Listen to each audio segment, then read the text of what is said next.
Your Excellencies, ambassadors, and high commissioners present here, senior government officials, distinguished guests, members of the media, ladies and gentlemen, and allow me to make a very special recognition to the UN ECA Regional Director, Professor Said.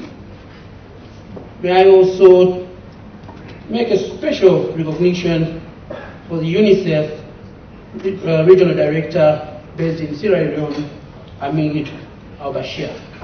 You're welcome.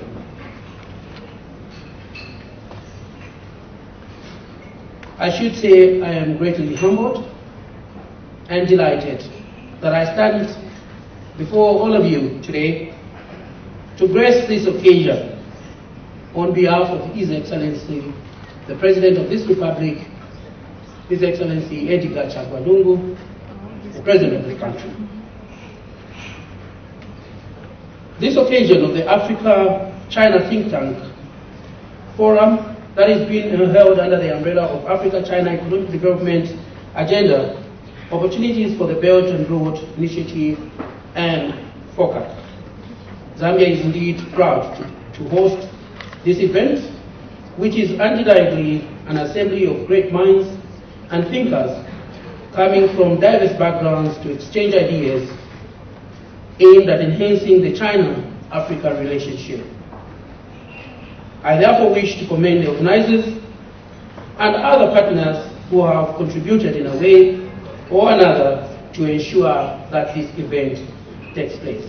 Your Excellencies, distinguished ladies and gentlemen, for Zambia, this forum is timely considering that this year we are commemorating the 55th anniversary of the establishment of Zambia-China diplomatic relationships, as well as the commemoration of the Zambia-China Cultural Year.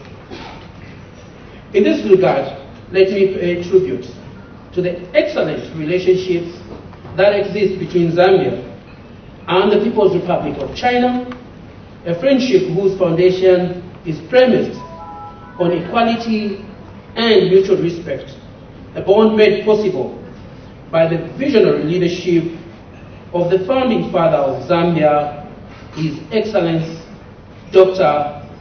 Kenneth David Kaunda, and of China Chairman Mao.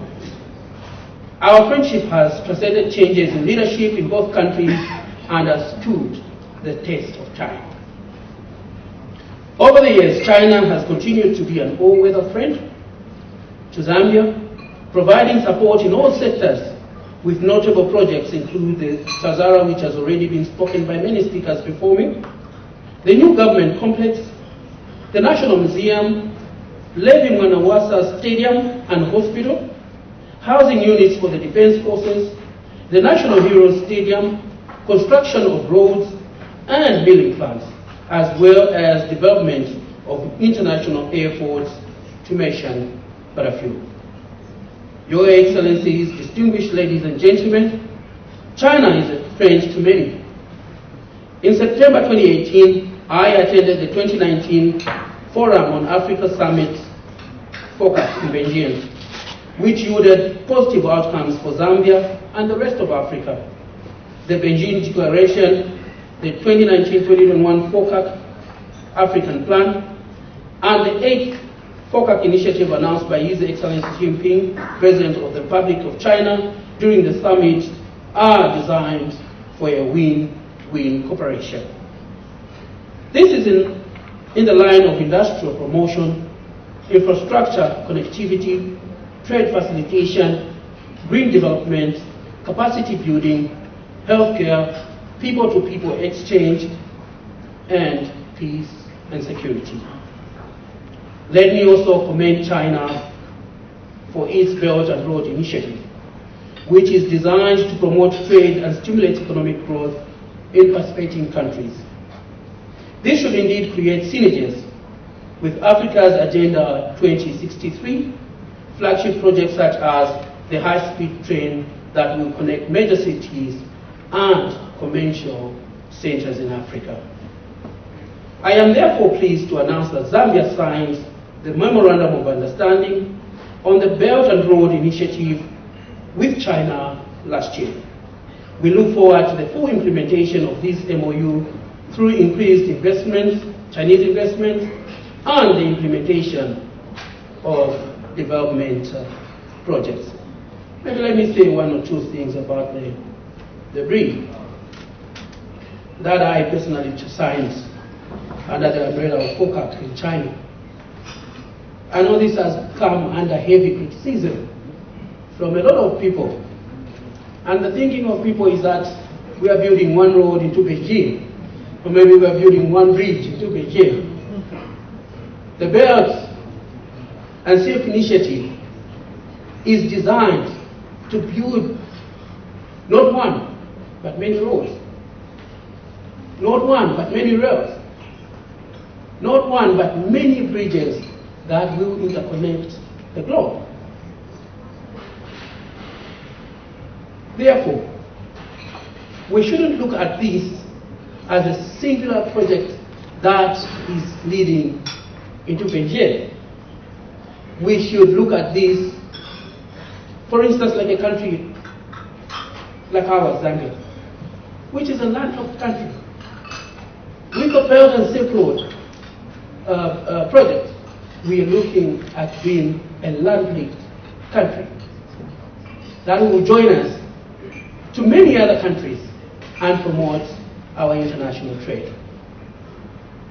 Whilst China has invested significantly in Africa and is one of Africa's major trading partners, there is room for more considering the existing trade and investment opportunities in Africa. In Zambia, we are encouraging more diversification, value addition, and job creation related investments from China, in line with our 7th National Development Plan. Evidently, China's support to Africa is in line with the aspirations of the United Nations 2030 Agenda for Sustainable Development, as well as that of the African Union's Agenda 2063, which is aimed at advancing Africa's quest for development. For Zambia, it also complements the efforts of the Zambian government to attain the primary goal of the 7th National Development Plan to create a diversified, resilient economy for sustained growth and socio-economic transformation. Your Excellencies, distinguished ladies and gentlemen, one cannot talk about national aspirations and Africa's quest for development without acknowledging the role played by think tanks and other stakeholders in providing information and recommendations to governments that can inform to developmental policies. Therefore, I am confident that the deliberations and outcomes of this forum, which has brought together think tanks and other participants from various parts of this world, will lead to enhanced development cooperation between China and Africa in all positive aspects. Let me therefore conclude my remarks by applauding and reiterating gratitude to China's continued support to Africa and Zambia in particular, by way of investment projects and other forms of support. I also wish to reaffirm the Zambian government's commitment to further enhancing the excellent relationships and mutually beneficial cooperation with China on bilateral, continental, and multilateral levels. It is now my singular honor and pleasure to officially declare the Africa-China Think Tank Forum officially opened. I wish you all fruitful deliberations and a pleasant stay in Zambia for those of you who are visiting this country for the first time. May you experience the true warmth and hospitality of our Zambian people. I thank you and may God bless you.